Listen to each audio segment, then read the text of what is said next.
Witam Was z Serbii, z ruin zamku Koźnik, który został tu wybudowany w XIV wieku, żeby bronić się przed Turkami. Dzisiaj opowiem Wam fascynującą historię tego ludu, który 1500 lat trwa tutaj, strzeże swojej kultury i zachował mnóstwo swojej słowiańskiej tożsamości, mimo że otoczony był przez przeróżne ludy na przestrzeni dziejów. Opowiem o tym, jak Serbowie dotarli na tę ziemię. Opowiem o ich zmaganiach z Awarami, z Bizantyjczykami, z Bułgarami, a oczywiście zakończę na ich walce z Turkami w XIV i XV wieku. Zapraszam na historię Serbii w średniowieczu.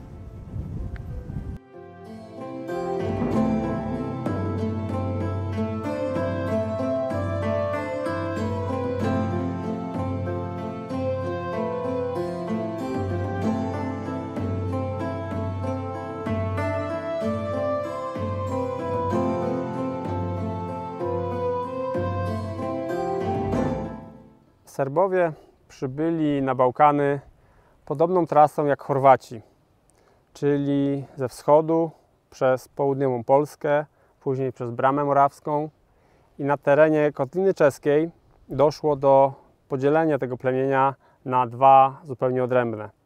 Na Serbów łużyckich i na Serbów tych właściwych południowych. Ci Serbowie łużyccy dzisiaj już praktycznie nie istnieją, są tylko małe enklawy w Niemczech, które kultywują te dawne serbskie tradycje. O nich w ogóle możecie się dowiedzieć szczegółowo w odcinku o historii Słowian Połapskich, który daję w opisie. A w połowie VI wieku właśnie ci Serbowie wraz z Chorwatami podążyli na południe przez Panonię i dotarli tutaj na tereny Bałkan, które wtedy nazywane były Ilirią albo Dalmacją. To były tereny oczywiście Imperium Rzymskiego, które tutaj miało swoją władzę już od początku naszej ery, więc to było 500 lat romanizacji. Te tereny były dobrze zurbanizowane, były pokryte architekturą rzymską. Ludzie, którzy tutaj mieszkali, oczywiście mówili głównie po łacinie. To byli zlatynizowani Ilirowie, ale w połowie VI wieku ten teren nie wyglądał tak pięknie, jak mogłoby się wydawać. Przede wszystkim dlatego, że dewastujące najazdy Hunów mocno wyludniły te prowincje rzymskie. One były trudne do obrony i Hunowie tutaj zdziesiątkowali miejscową ludność swoimi najazdami w V wieku.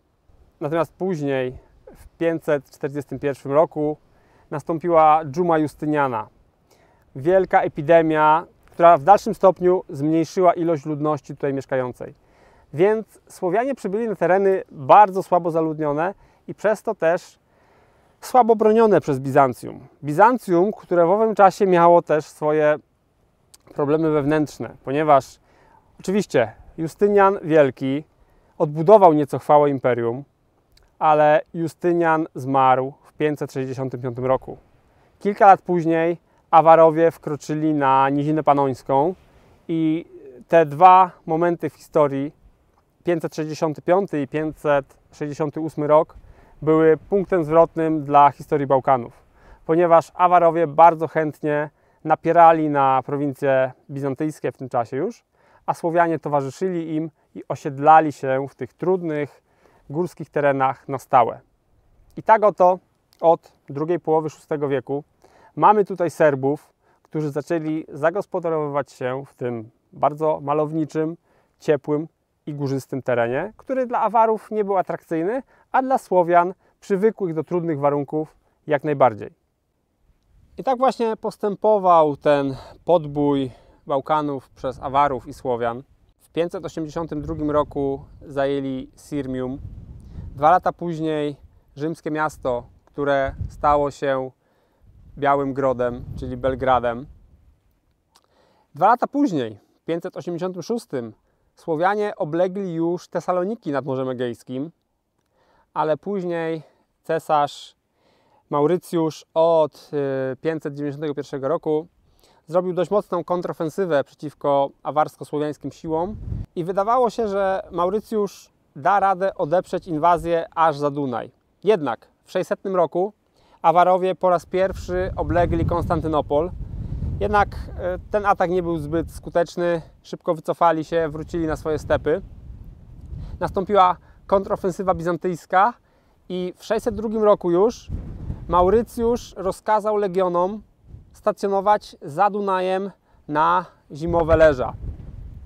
To im się bardzo nie podobało, że w tak niebezpiecznym i chłodnym miejscu muszą przeczekać zimę, i tam znalazł się taki oficer o imieniu Fokas, który wzniecił bunt i na czele tego buntu wkroczył do Konstantynopola, gdzie poparli go lokalni arystokraci, zamordowano cesarza i uzurpator Fokas został władcą Bizancjum na kolejne 8 lat. Oczywiście takie zamieszanie w armii bizantyjskiej spowodowało, że cały limes dunajski praktycznie w 602 roku się zawalił, bo wojsko zostało użyte do wewnętrznej rewolty. Słowianie poczuli się swobodnie, a Awarowie tym bardziej. I w konsekwencji tego osłabienia władzy bizantyjskiej na Bałkanach w 626 roku Awarowie wraz z bardzo dużymi kontyngentami słowiańskimi uderzyli na Konstantynopol, celem oczywiście splądrowania najwspanialszego miasta świata. Co więcej, oni byli na tyle świadomi geopolitycznie, iż wiedzieli, że Bizancjum cały czas na wschodzie walczy z potężnym imperium Sasanidów. Dlatego umówili się z sasanickim władcą, że ten atak będzie skoordynowany. I tak też się stało. W 626 roku Sasanidzi wysłali swój kontyngent, który od strony Azji Mniejszej miał pomagać Awarom zdobyć Konstantynopol. Jednak flota bizantyjska zniweczyła pomoc perską dla Awarów. Awarowie też chyba nie spodziewali się, jak potężne mury Konstantynopol chronią, i dlatego to oblężenie skończyło się dla nich totalną klęską. Tak dużą klęską, że nie dość, że Awarowie zostali pobici, to praktycznie wszystkie plemiona słowiańskie zbuntowały się przeciwko nim i zaczęły rewoltę antyawarską. Zarówno Serbowie, jak i Chorwaci, jak i prawdopodobnie plemię 7 rodów, które mieszkało na terenie Bułgarii dzisiejszej. Tak samo prawdopodobnie w owym czasie Wiślanie, Ślęzanie czy Czesi zrzucili awarskie jarzmo i Awarowie skurczyli się bardzo mocno. Ten ich kaganat to była tylko centralna część niziny węgierskiej, tam nad środkowym Dunajem, gdzie na stepach czuli się najlepiej, a te wszystkie ludy słowiańskie okalające ich, które wcześniej były ich mięsem armatnim w wyprawach wojennych i które stanowiły bufor dla Awarów, teraz stały się ich śmiertelnymi wrogami.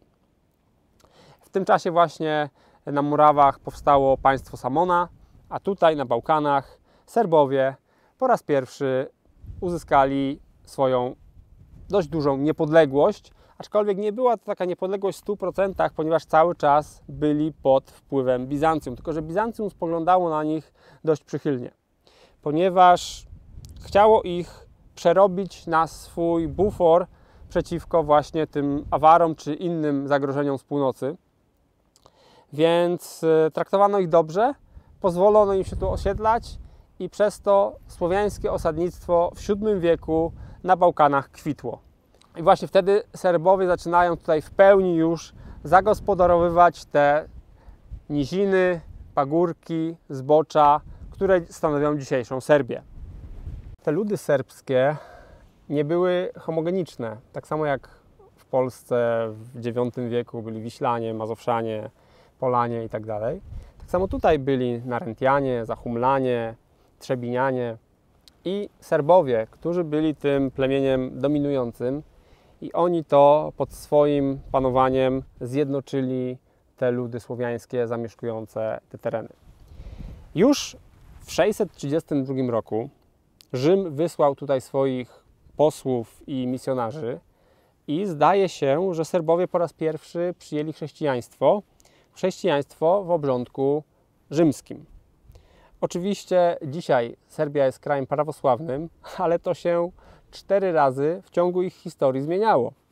I o tym zresztą opowiem w dalszej części tego odcinka, jak te wahania pomiędzy Rzymem a Konstantynopolem następowały.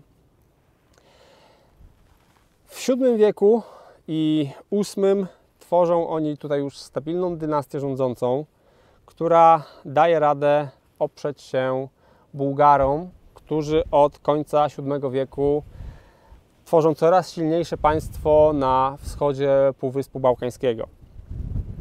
Mamy imiona pierwszych książąt serbskich. Serbowie w tamtym czasie są praktycznie niezależni od Bizancjum, które ma kolosalne problemy wewnętrzne, które naciskane jest ze wschodu pierw przez Persów, a od drugiej połowy VII wieku przez Arabów, którzy będą w bardzo szybkim tempie konsumować bizantyjskie posiadłości i tak naprawdę dla władców Konstantynopola nie będzie to jakiś wielki problem, że dosyć przyjazne słowiańskie plemię Serbów rozpanosza się na tym terytorium, które z bizantyjskiego punktu widzenia nie było jakoś szczególnie istotne.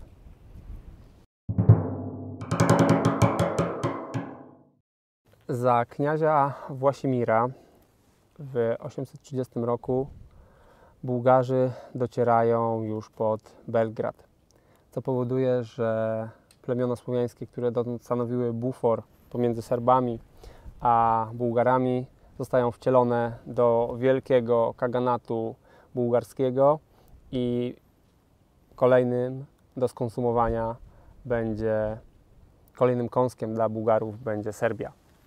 Tak też się dzieje. W 839 roku dochodzi do trzyletniej wojny, gdzie Han Presjan najeżdża na Serbię i stara się wcielić ją do swojego wielkiego państwa, ale ten właśnie Własimir stawia mu czoło na tyle mężnie, że Bułgarzy zostają pokonani. Ćwierć wieku później to samo próbuje osiągnąć kolejny bułgarski Han Borys, który najeżdża na kniazia Muncimira i również przegrywa wielką bitwę z Serbami. Jest to tak wielka porażka Bułgarów, że aż kroniki zapisują, że 12 znamienitych bojarów bułgarskich trafia do niewoli serbskiej, a na dodatek syn Hana również zostaje schwytany przez Serbów w tej bitwie.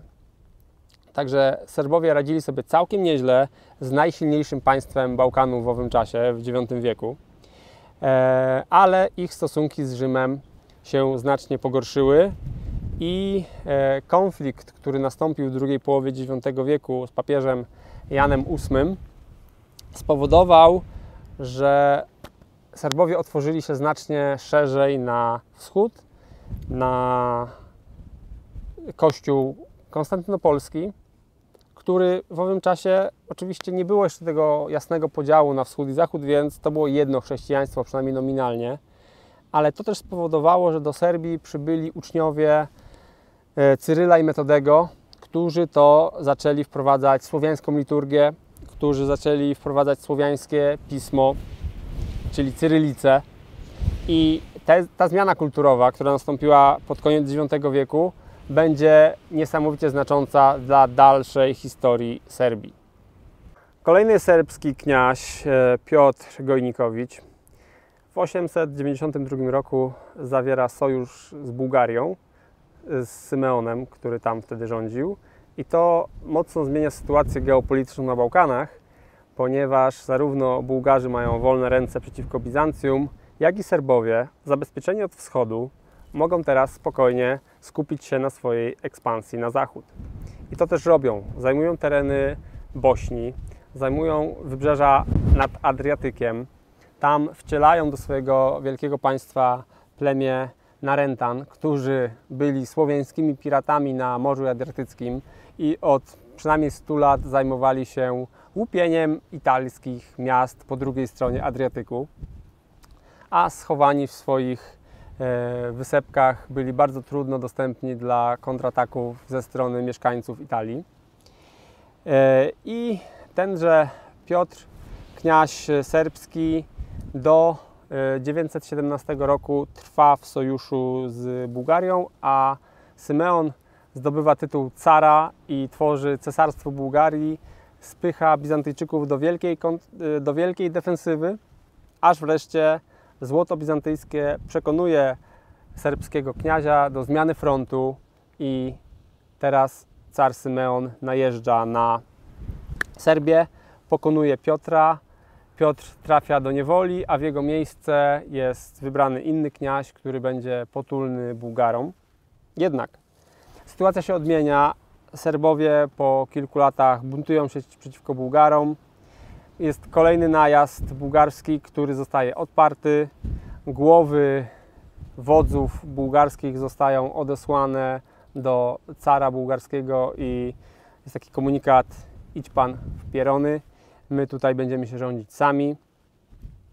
Ale to jest tylko chwilowa niepodległość Serbii, ponieważ kniaź Czesław, który wtedy rządzi, musi za kilkanaście lat mierzyć się z kolejnym napastnikiem, mianowicie z Węgrami, którzy z kolei od północy naciskają na Bałkany i około 950 roku kniaź Czesław ginie w walce z Węgrami, co powoduje wygaśnięcie tej prastarej dynastii Wyszesławowiców w Serbii i powoduje zniknięcie Serbii z mapy politycznej na jakiś czas, ponieważ ich terytoria zostają rozdzielone pomiędzy różne samodzielne księstwa na zachodzie i na północy, pomiędzy Bułgarów głównie, którzy zajmują tereny Serbii i przez jakiś czas Serbia wchodzi w skład Wielkiej Bułgarii. Wielkiej Bułgarii, która zostanie niedługo też zniszczona przez cesarza bizantyjskiego Bazylego Bułgarobójcę, który nie dość, że pokona Bułgarów w 1014 roku, to doprowadzi po kilku latach do zupełnej anihilacji ich państwa. Zresztą o historii Bułgarii dowiecie się najwięcej w odcinku poświęconym właśnie tejże. Tymczasem Serbowie są w zupełnej rozsypce i powstają samodzielne państewka, powiedzmy serbskie. I jednym z takich jest księstwo Dukli. Dukli od plemienia Duklan, które zamieszkiwało nad Wybrzeżem Adriatyckim. Ci Duklanie zostają dosyć łatwo zjednani pod bizantyjskie skrzydełko, ponieważ cesarz Bazylii Bułgarobójca ofiaruje im pewien trybut z handlu na Adriatyku, żeby byli sojusznikami cesarstwa i tak też się staje. Przez kolejne dziesięciolecia są wierni Bizancjum, a samo cesarstwo jest w stanie znowu ustanowić swoją granicę na Dunaju pierwszy raz od 300 lat, więc jest to wielki sukces. Te bałkańskie tereny aż po Dunaj zostają znowu opanowane przez Bizancjum, ale nie na długo, ponieważ oczywiście czasy były bardzo niebezpieczne, a co gorsza, w Bizancjum co chwilę zmieniał się cesarz, bo tam stabilność władzy nie istniała praktycznie. Zresztą o tym wszystkim opowiem Wam w historii Bizancjum, która będzie opowiadać o 1000 lat tego, co tam się działo.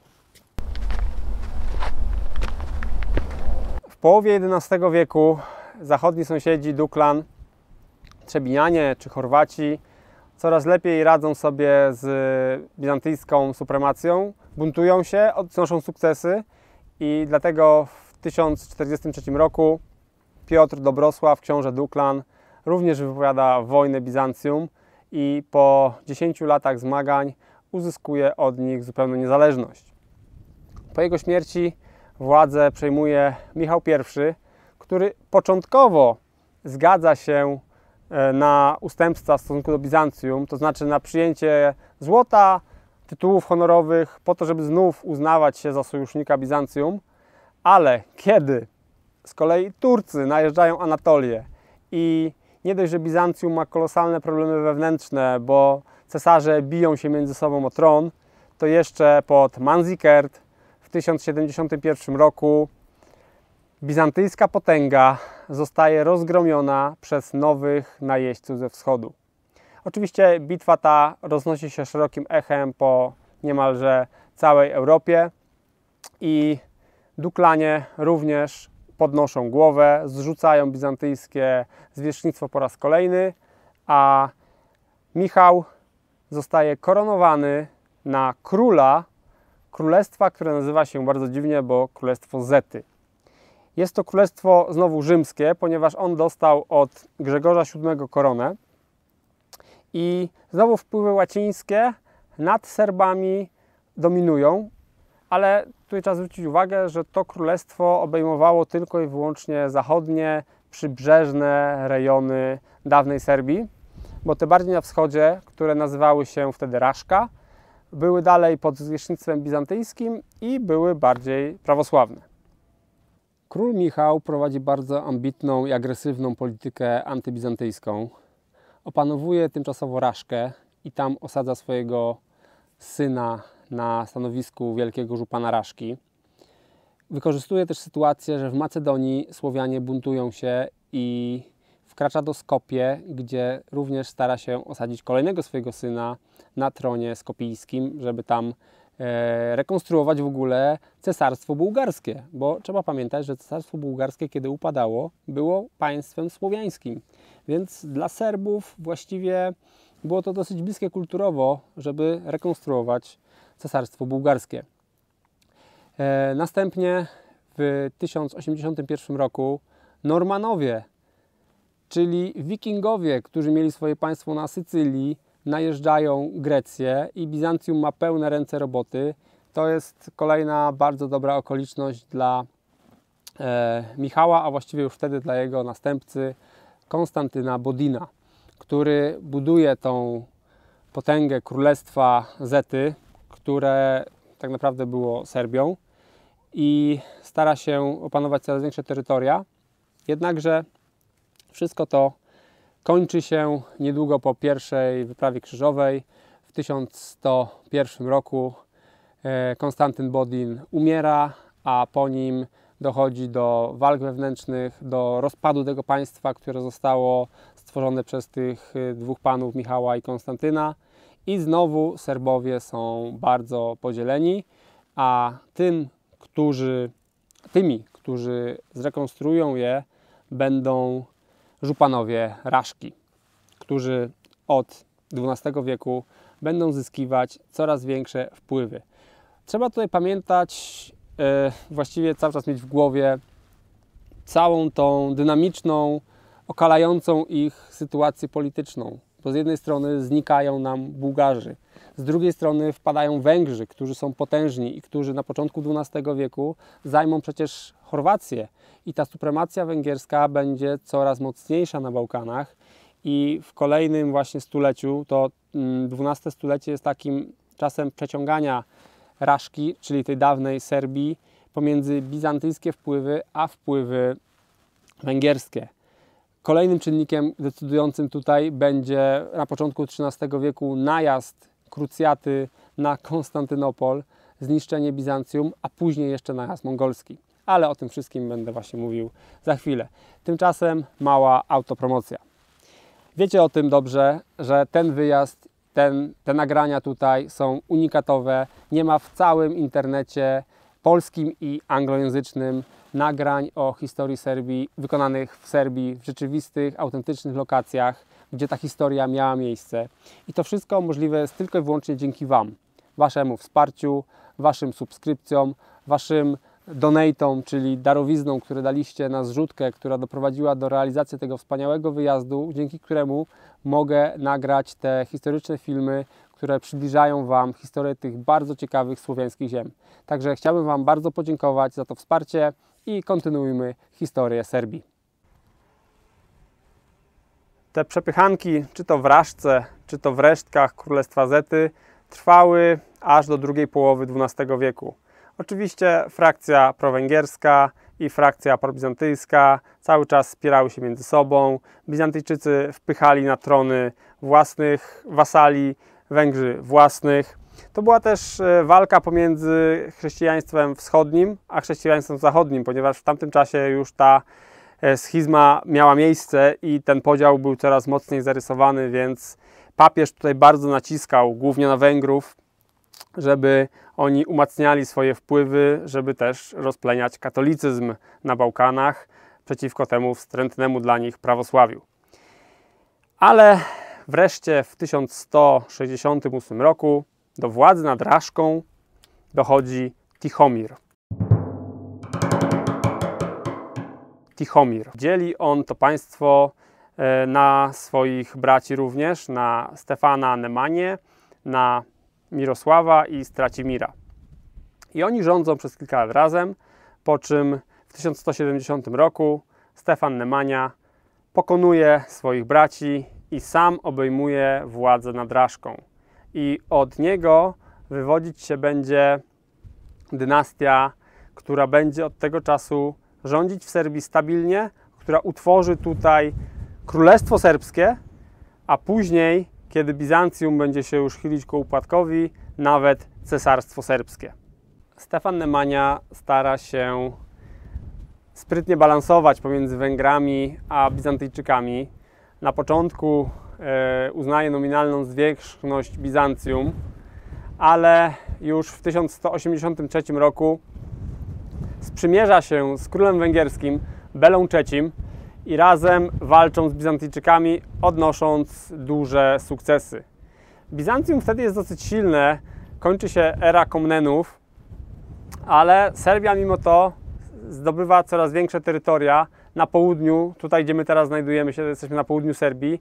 Te tereny właśnie pod koniec XII wieku Stefan Nemanja przyłączył do odbudowywanego przez niego państwa serbskiego, które na razie było tylko żupanatem Raszki nominalnie, ale to się za chwilę zmieni. Później, kiedy Fryderyk Barbarossa, cesarz niemiecki, przemierza Bałkany w drodze do Jerozolimy oczywiście, żeby ją wyzwolić, Stefan wykorzystuje to, że krzyżacy mają spore tarcia z Bizantyjczykami, rusza na Macedonię i zajmuje dalej na południe znajdujące się terytoria.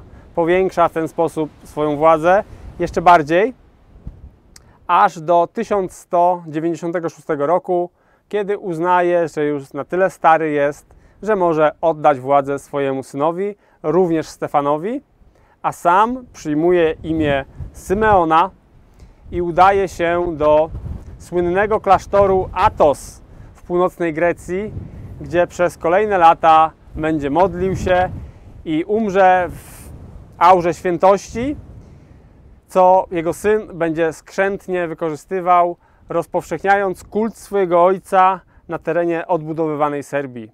I święty Symeon, prawdopodobnie jestem na 90% pewny, że dzisiaj jest patronem Serbii, a jego ciało zostało później przeniesione do ważnego punktu w centrum Serbii, gdzie był jego kult czczony przez kolejne dziesięciolecia, a jego syn Stefan, pierwszy koronowany król Serbii, będzie na tym budował swój kapitał polityczny. Ale o tym opowiem za chwilę. Początek XIII wieku był na Bałkanach okresem bardzo istotnych zmian. Chociaż praktycznie ten kocioł bałkański trwał przez wszystkie wieki. Ale XIII wiek to są dwa kluczowe, właściwie trzy kluczowe wydarzenia. Po pierwsze, pod koniec XII wieku, na początku XIII wieku odradza się państwo bułgarskie. Tworzy się drugie cesarstwo Bułgarii, co bardzo mocno zmienia sytuację sił na tym półwyspie. Po drugie, w 1204 roku krucjata zostaje wymierzona prosto w Konstantynopol. Konstantynopol zostaje zdobyty po raz pierwszy w swoich dziejach średniowiecznych. Żaden najazd, czy to Hunów, Awarów, Bułgarów czy Arabów nie był w stanie zdobyć Konstantynopola aż do 1204 roku, kiedy robią to krzyżowcy, zwani tutaj łacinnikami, i doprowadza to do rozłamu. W samym centrum dawnego Cesarstwa Bizantyjskiego rozgaszczają się krzyżowcy. Na wschodzie powstaje Cesarstwo Nicei, a na zachodzie w Grecji despotat Epiru. I to też jest sytuacja sprzyjająca nieco Serbom, ponieważ oni są w stanie wykrawać dla siebie terytoria po dawnym Imperium Bizantyjskim. Ale sam Stefan II też nie ma łatwo, ponieważ jego młodszy brat Wukan został zupełnie pominięty przy podziale władzy przez jego ojca Stefana I, świętego Symeona, i niezadowolony z tego werdyktu szuka wsparcia u Węgrów. I Węgrzy w 1202 roku z Wukanem na czele najeżdżają na Serbię. Stefan II ucieka do Bułgarów. Na chwilę Serbia wpada w ręce węgierskie, gdzie Wukan próbuje objąć władzę, lecz w tym samym roku jeszcze władca Bułgarów, Kałojan, przywozi Stefana II na grzbiecie swoich wierzchowców i zostaje wznowiona tutaj władza w tym głównym trzonie dynastii. I teraz tak, wraz z Bułgarami przychodzą oczywiście wpływy greckie. Kultura grecka i tak na terenie Raszki kwitła od wielu set lat, ale to jednak papież Honoriusz III w 1217 roku da koronę królewską dla Stefana II. Czyli jednak łaciński wódz kościelny będzie tutaj tym zwierzchnikiem dla naszego króla i to jest pewne dziwne połączenie, ponieważ kraj de facto prawosławny, a korona przychodzi z Rzymu. Jednak mimo, że schizma wschodnia miała miejsce ponad 100 lat wcześniej, to te podziały wtedy jeszcze nie były tak bardzo ostre i to było dosyć akceptowalne, ale i tak Serbia ze względu na swoje położenie będzie coraz bardziej w kierunku wschodnim się skłaniać, w kierunku kultury greckiej po prostu. Pierwszy król serbski umiera w 1227 roku, a władzę po nim przejmuje najpierw jego najstarszy syn, Radosław, rządzi tylko przez 7 lat. Później przejmuje ją Władysław, też nie rządzi zbyt długo. I wreszcie do władzy doczeka się Stefan Urosz I. Król, który stworzy przyszłą potęgę Serbii. Będzie bardzo mocno inwestował w rozwój gospodarczy. Skorzysta z tego, że Węgry zostały najechane przez Mongołów. Zaprosi do siebie górników niemieckich, którzy w Transsylwanii wydobywali cenne surowce dla królów węgierskich. Teraz oni, przepłoszeni przez Mongołów, bardzo chętnie przybędą tutaj do Serbii i wskrzeszą kopalnie ołowiu i srebra, które od starożytności były nieużytkowane, a teraz w XIII wieku za Stefana Urosza I odowa zaczną produkować i będzie to powodem wielkiego bogactwa tego kraju.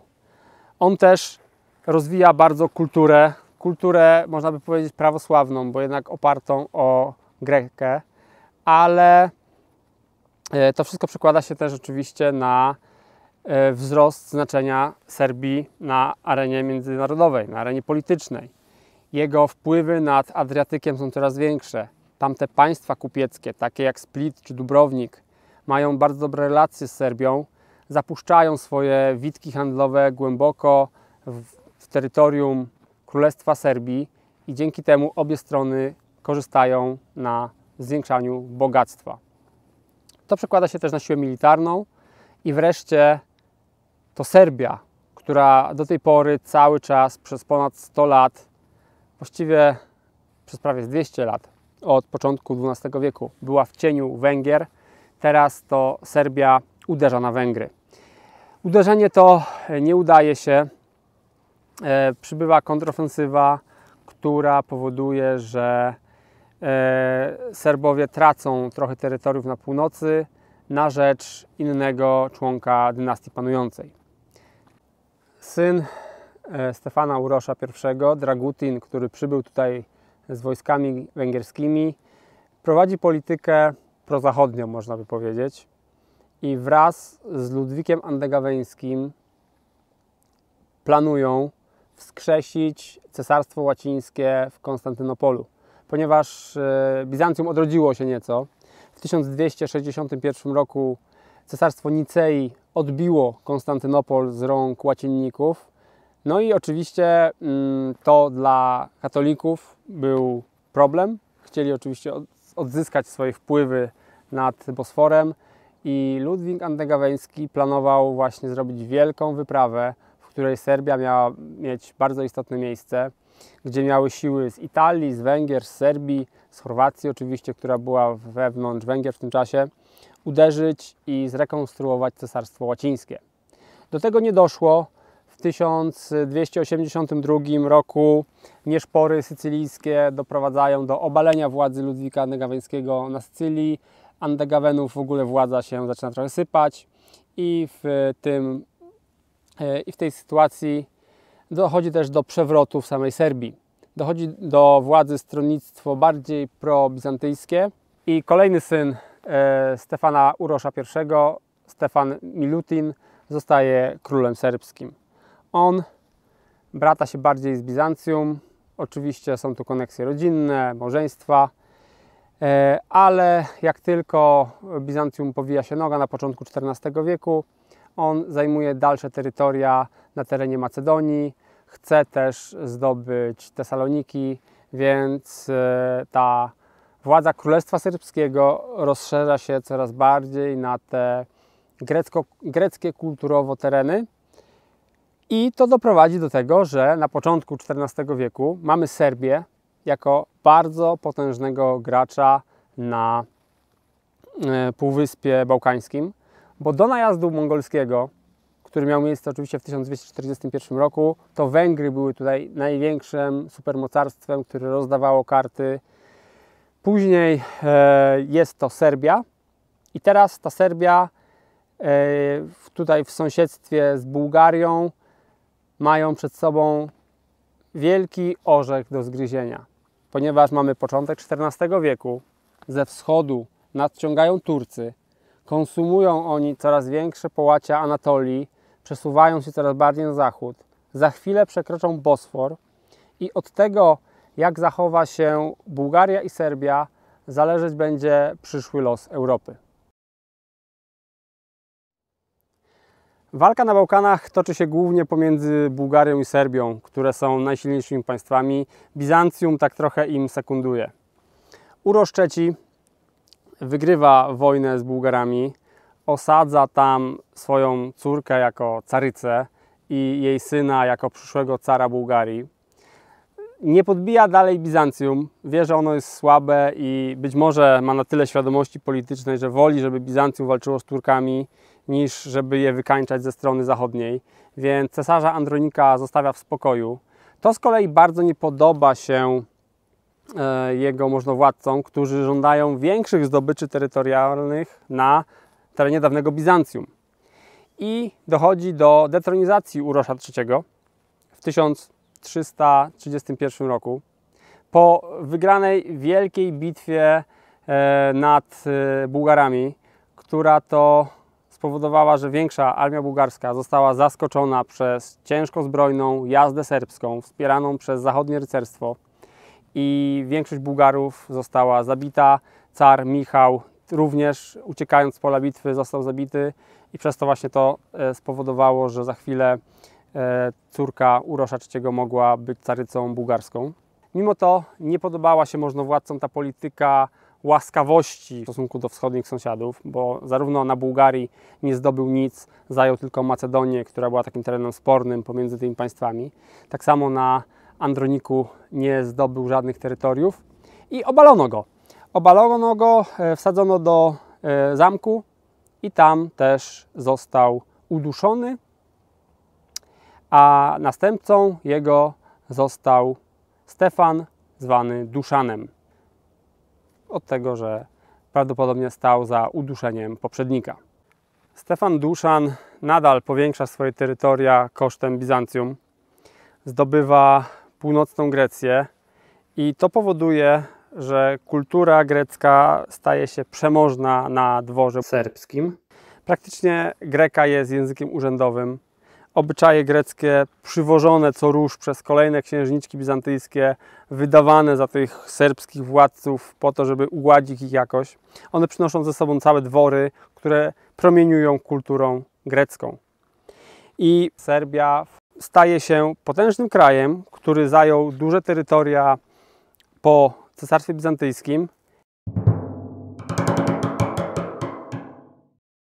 I wreszcie w 1340 1946 roku Stefan Duszan zostaje koronowany na cesarza Serbów i Greków i jego celem jest likwidacja zupełna tych resztek Cesarstwa Bizantyjskiego i stworzenie wielkiego, nowego Cesarstwa Bizantyjskiego, tym razem serbo-greckiego. Ten plan nie uda mu się zrealizować, bo 5 lat po swojej koronacji umrze, ale idea była bardzo szczytna i kto wie, co by się wydarzyło dalej, gdyby nie najazd turecki. Pod koniec swojego życia Stefan Duszan zdobywa jeszcze Epir, czyli kawał Grecji, i umiera oblegając Tesaloniki, drugie najważniejsze miasto Cesarstwa Bizantyjskiego. Po nim na tron wstępuje jego syn Urosz I, zwany przez historię Uroszem Nijakim. Za jego panowania rozpada się to, co jego przodkowie z takim mozołem stworzyli. Serbia, to cesarstwo dumne sprzed jeszcze 10 lat, teraz jest pofragmentowane na różne księstwa, królestwa, despotaty, banaty, żupanaty itd. Sam Urosz Nijaki rządzi tylko północną Macedonią, więc jest to bardzo niewielki obszar. I w tych okolicznościach Turcy przekraczają Bosfor, jeszcze nie zdobywają Konstantynopola oczywiście, ale już stawiają swoje stopy w Tracji i już stąd będą uderzać dalej na zachód. I dochodzi do bitwy nad Maruszą 1371. Tutaj dochodzi do dużego starcia, ponieważ ci chrześcijanie po zachodniej stronie Morza Egejskiego wreszcie zdają sobie sprawę, że Turcy to jest poważny problem, więc tworzą potężną koalicję. Tam są Serbowie, Bośniacy, Chorwaci, Węgrzy, Wołosi, Bułgarzy, Grecy. 60 000 woja, ogromna armia. Naprzeciw nim jest tylko 15 000 Turków. Ale Turcy robią atak z zaskoczenia. Atakują na obóz wroga w noc przed bitwą. Tamci myślą, że to jest noc przed bitwą. No tak naprawdę Turcy zrobili bardzo ryzykowny manewr. Zaatakowali w nocy, zaatakowali i zwyciężyli praktycznie całkowicie. Przy niewielkich stratach rozbili całą wielką koalicję i odparli tą pierwszą, bardzo istotną próbę zatrzymania tureckiej ekspansji. Gdyby wtedy tej koalicji, gdyby oni stanęli do walki w otwartym polu, Turcy nie mieli żadnych szans.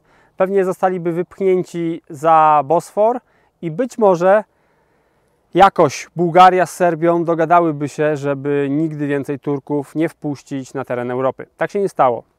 W 1371 roku przegrali oni właśnie tą wielką bitwę, do której właściwie nie doszło, bo zostali zaatakowani w nocy w obozie i tam zmasakrowani przez Turków. I teraz Serbia jest rozbita, Turcja podporządkowała znaczną jej część, bo ci mali książęta serbscy uznali po prostu zwierzchnictwo tureckie. Bułgaria już wcześniej jest bardzo słabym państwem i teraz też potwierdza się jej zależność od Turcji osmańskiej i sytuacja na Bałkanach zmienia się bardzo mocno na korzyść Turcji. Ale to nie są ostatnie skrzypce w tej wojnie i jeszcze Europejczycy będą mieli kilka bardzo mocnych możliwości, żeby zatrzymać Turków na Bałkanach. Kolejną szansę Serbowie mieli w 1389 roku, dokładnie 15 czerwca na Kosowym Polu nad rzeką Sitnicą. Znowu była wielka, wspaniała koalicja wojsk chrześcijańskich. Byli Serbowie, byli Węgrzy, byli Bośniacy i było nawet polskie rycerstwo, które wspierało Węgrów w tej wyprawie daleko na południe.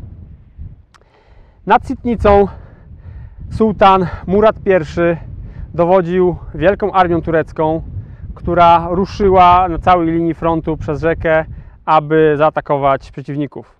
Na prawym skrzydle dowodził jego syn Bajazyt I. Pokonał on Bośniaków, którzy rzucili się do ucieczki, a wraz za nimi także Węgrzy. Polacy prawdopodobnie walczyli i ginęli razem z Węgrami w tym momencie, natomiast Serbowie trwali twardo na swoich stanowiskach i starali się odeprzeć kolejny turecki atak. Tak się niestety nie stało. zostali wreszcie otoczeni i praktycznie doszczętnie wycięci.